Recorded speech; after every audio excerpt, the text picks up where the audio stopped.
अभी सब्सक्राइब करें बेदर्दी म्यूजिक को और साथ में बेल आइकन दबाना ना भूलें।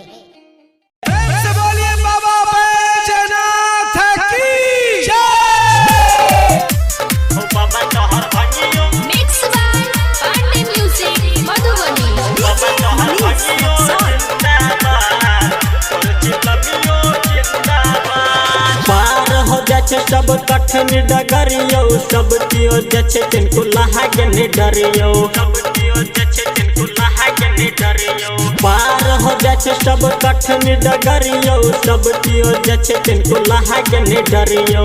बाबा के बूटी में छैयत पावर बोल बम्बल के उठा ले छे कावर कदल कई भोलेनाथ सबके जिंदगी यहवा बाबा तोहर भंगियो जिंदाबाद तोर चिलमियो जिंदाबाद हो बाबा तोहर भंगियो जिंदाबाद तोर चिलमियो जिंदाबाद कहे छिया कि भर साहबन में रखियो यह नया बात हो बाबा तोहर भंगियो जिंदाबाद तोर चिलमियो जिंदाबाद हो बाबा तोहर भंगियो जिंदाबाद तोर चिलमियो जिंदाबाद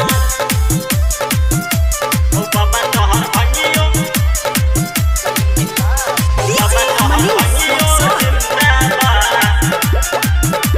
ओ बाबा तोहर भंगियो जिंदाबाद तोर चिलमियो जिंदाबाद सावन भरे पावन लगे बड़े मन भावे मन करे रह जाए बाबा नगरी ठामे बाबा नगरी ठामे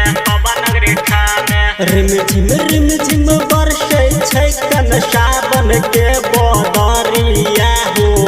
संगही में चले छे कमरिया न हो हरदम बड़ी भीड़ लगे छै बाबा के नगरिया हो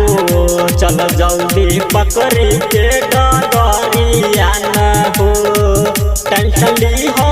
न कमरिया छै कन अपने जे वशता बाबा तोहर भंगियो जिंदाबाद तोर चिलमियो जिंदाबाद हो बाबा तोहर भंगियो जिंदाबाद तोर चिलमियो जिंदाबाद हो बाबा तोहर भंगियो बाबा तोहर भंगियो जिंदाबाद हो बाबा तोहर भंगियो जिंदाबाद तोर चिलमियो जिंदाबाद झूठ के डर लागे छे कन बड़ी दूर हो चलला के बाद फल मिले छे जरूर हो मिले छे जरूर हो मिले छे जरूर हो राइटर जितेंद्र संग रविंदर जब घर जाए छे कन हो मौका के फायदा उठावे छे कन सहनी से केंद्र चिन्हाए छे कन हो कबले दुखबा तू चिलम के अब लैलन शबाद हो बाबा तोहर भंगियो जिंदाबाद तोर चिलमियो जिंदाबाद हो बाबा तोहर भंगियो जिंदाबाद।